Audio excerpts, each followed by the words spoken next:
Hi, I'm Phillips. This is how you prep and paint a room. Start by sanding the walls down, making them nice and smooth, fill any holes, sand them once it's dry, and then wipe off all the dust with a damp cloth. You can even use a hoover to hoover along the edges of the skirting board, then apply your flexible paintable caulk.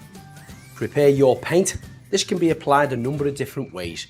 Use a paintbrush to cut in around the skirts and the door frames, and then you can roll the rest of the flat plastered areas. But if you happen to have a handheld paint sprayer, this will be a little bit quicker. Hold it about 4 inches away from the surface, apply one coat up and down, and then the second coat from left to right. Once it's dry, you can cut in around the woodwork of frames, doors and skirting boards.